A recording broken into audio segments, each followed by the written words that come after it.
नमस्कार सभी प्यारे साथियों को। हिंदी साहित्य की क्लास में आप सभी का स्वागत करती हूँ, अभिनंदन करती हूँ। और आज के शस्त्र की परिचर्चा को हम लोग शुरू करते हैं। आज के शस्त्र में हम महत्वपूर्ण क्वेश्चन करेंगे जो आपके एग्जाम के लिए महत्वपूर्ण है। तो ये जो शस्त्र है वो यूपी, टीजीटी, पीजीटी के लिए महत्वपूर्ण है। बाकी किसी में अगर हिंदी साहित्य के क्वेश्चन पूछे जाते हैं उनके लिए भी अनिवार्य है। तो चलिए शुरू करते हैं आज के शस्त्र की परिचर्चा को। आज के शस्त्र का पहला क्वेश्चन है कि सूरदास के गुरु कौन थे?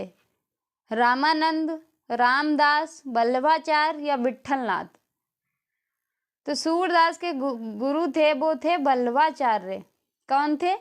वल्लभाचार्य। तो इस क्वेश्चन का सही आंसर जो है वो हो जाएगा सी। क्या हो जाएगा? सी। तो इस क्वेश्चन का सही आंसर हो गया, वो हो गया सी। चलिए चलते हैं अगले क्वेश्चन पे। क्या है अगला क्वेश्चन है निम्नलिखित में से कौन अष्टछाप के कवि हैं? क्या है कि अष्टछाप के कवि कौन हैं? मीराबाई, सूरदास, रसखान, विद्यापति। तो इस क्वेश्चन का सही आंसर है वो हो जाएगा सूरदास। क्या हो जाएगा? सूरदास। तो इस क्वेश्चन का सही आंसर है वो हो गया बी। क्या हो गया? बी। चलिए शुरू करते हैं अगला क्वेश्चन। क्या है अगला क्वेश्चन? अगला क्वेश्चन है कि सूरदास की भक्ति किस भाव की है? दास्य भाव की, सखा भाव की, पति भाव की या स्वामी भाव की? तो इस क्वेश्चन का सही आंसर है वो हो जाएगा सखा भाव। क्या हो जाएगा? सखा भाव। तो इस क्वेश्चन का सही आंसर है वो हो गया बी। क्या हो गया? बी। दास्य भाव किसकी है? वो है तुलसीदास की। देखते हैं अगला क्वेश्चन। अगला क्वेश्चन है कि सूरदास, नंददास आदि अष्टछाप के कवियों ने कृष्ण काव्य की रचना किस भाषा में की है? अवधी में, ब्रज में या खड़ी में या मैथिली में? तो इस क्वेश्चन का सही आंसर हो जाएगा वो हो जाएगा ब्रज भाषा में। किस में की है? ब्रज भाषा में की है। तो इस क्वेश्चन का सही आंसर हो गया वो हो गया बी। चलिए अगले क्वेश्चन पे। क्या है अगला क्वेश्चन? अगला क्वेश्चन है कि सूर सागर किसकी रचना है? सूर सागर जो है वो किसकी रचना है? कबीरदास की, सूरदास की, कालिदास की या तुलसीदास की? तो सागर जो रचना है वो है सूरदास की रचना है। किसकी है? सूरदास की रचना है। तो इस क्वेश्चन का सही आंसर होगा वो होगा बी। अगला क्वेश्चन देखते हैं। अगला क्वेश्चन है कि सूर सागर के रचयिता कौन है? विद्यापति, जयदेव, तुलसीदास या सूरदास? बस थोड़ी सी लैंग्वेज चेंज की गई है। ऊपर पूछा गया है कि सूर सागर की रचना कौन सी है, नीचे पूछा गया है सूर सागर के रचयिता कौन है। सेम आंसर है कि सूरदास, बस थोड़ी सी लैंग्वेज चेंज करी गई है। तो इस क्वेश्चन का सही आंसर है वो हो जाएगा डी। चलिए अगले क्वेश्चन पे। क्या है अगला क्वेश्चन है कि सूर सागर की रचना किस भाषा में की गई है? कन्नौजी में, अवधी में, ब्रज भाषा में, बुंदेली भाषा में? तो इस क्वेश्चन का सही आंसर जो होगा वो होगा ब्रज भाषा में। किस में शुरू की गई है?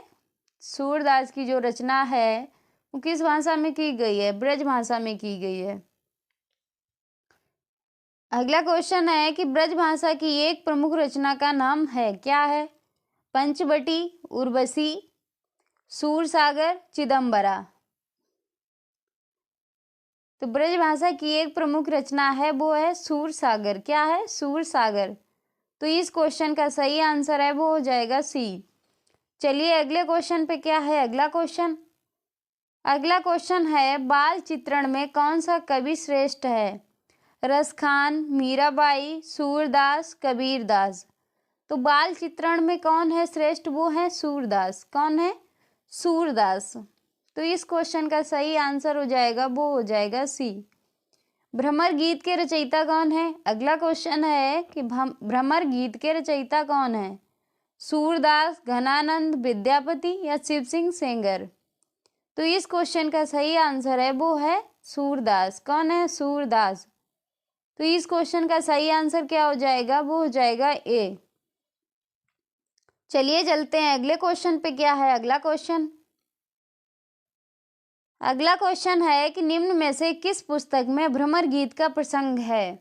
रामचरितमानस में, विनय पत्रिका में, सूरसागर में, पद्मावत में। तो भ्रमर गीत का प्रसंग जो है वो है सूरसागर में है। किस में है? सूरसागर में है।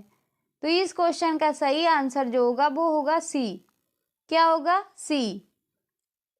देखते हैं अगला क्वेश्चन। अगला क्वेश्चन है कि निम्न में से मुसलमान होते हुए भी कौन सा कवि कृष्ण भक्त हुआ था? रहीमदास, मलिक मोहम्मद जायसी, कबीर दास, रस खान।